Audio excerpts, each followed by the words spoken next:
এটা মূলত এখানে সম্পূর্ণভাবে এখানে যে লাইনম্যান ছিল, যে লাঠি ফেলানোর কথা ছিল, উনি আসলে ট্রেন চলে আসছে কিন্তু উনি ওখানে কোনোভাবেই ছিল না, লাঠি ফেলানো ছিল না। একটা বাস ছিল, যে বাসের ভিতরে আমি নিজেই ছিলাম। বাসটা একদম রেল লাইনের মাঝ বরাবর ছিল। তখন আমি নেমে যখন যাচ্ছিলাম তখন আমি রেল লাইনের মাঝখানেই নামছি। তারপরে হঠাৎ করে একটু পিছন ফিরে দেখতেছি যে বাস পিছনের দিকে যাচ্ছে। অবশ্য বাসওয়ালার এখানে সাধুবাদ তাকে জানাইতে হয়, কারণ সে যদি তখন পিছনে মাইক্রো ঠেলা পিছনের দিকে যে বাসটাকে না বাঁচানোর চেষ্টা করে তাহলে হয়তো বা বাসের যাত্রী সবাই মারা যাইতো।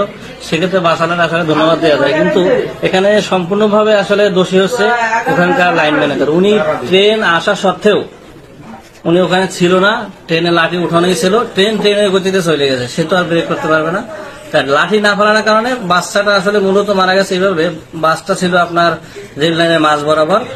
বাসের ডাইন পাশ থেকে স্কুলের বাচ্চা নিয়ে তার মা আসতেছিল।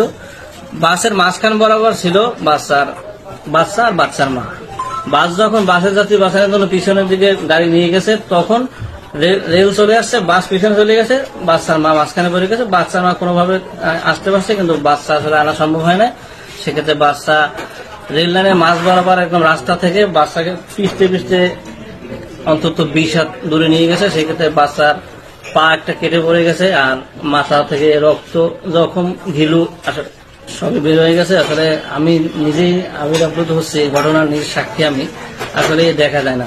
আসলে এখন এই লাইন ম্যানেজার এদের অসতর্কতার কারণে এই ঘটনাগুলো ঘটতেছে। এখন এখানে একমাত্র